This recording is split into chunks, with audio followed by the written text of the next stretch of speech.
TRP game zone અગ્નિકાંડ બાદ રાજકોટના DEO એક્શનમાં આવ્યા છે.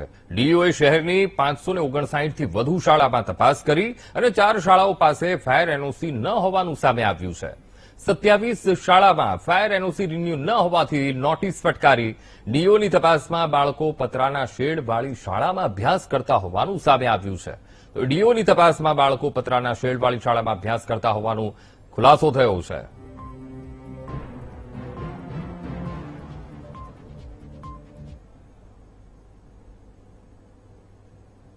વડોદરામાં ખોટા દસ્તાવેજ બનાવી અશાંત ધારાનો ભંગ કરનાર 3 શખ્સોની ધરપકડ થઈ છે. ખોટા દસ્તાવેજો બનાવી મિલકતના વેચાણની કોશિશ કરવાના કેસમાં રાવપુરા પોલીસે કાર્યવાહી કરી છે. રાવપુરા પોલીસે ઇલિયાસ, સમીર અને શકીલની ધરપકડ કરી છે. લુકઆઉટ નોટિસ આપી પોલીસે મુંબઈથી આરોપીની ધરપકડ કરી છે.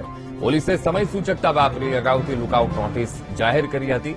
વિદેશ ભાગી જવાના પ્રયાસ દરમિયાન આરોપીઓ ઝડપાયા છે અને અગાઉ કોર્ટે પણ આરોપીઓના દસ્તાવેજો ખોટા ઠેરવ્યા હતા.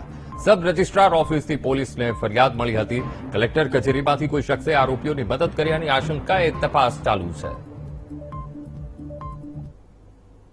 આ લુકઆઉટ નોટિસ જ્યારે ઇમિગ્રેશન ડિપાર્ટમેન્ટને મળ્યું તો આ ઇલિયાસ શેખ સાઉદી અરેબિયાના જેદાર શહેરમાં ભાગી જવાના હતા. તો ઇમિગ્રેશન ડિપાર્ટમેન્ટ જે અમારા લુકઆઉટ નોટિસ છે આ આધારે એમની એક મુંબઈમાં કાયદેસર અટકાયત કરી હતી અને અમારી ટીમ ત્યાંથી રવાના થઈને એમનો ઇલિયાસનો કબજે મળેલો હતો. ઇલિયાસને વધુ પૂછપરછ કરતા એ જુનેદ અને શકીલ અને સમીરનું નામ ખોલેલું છે.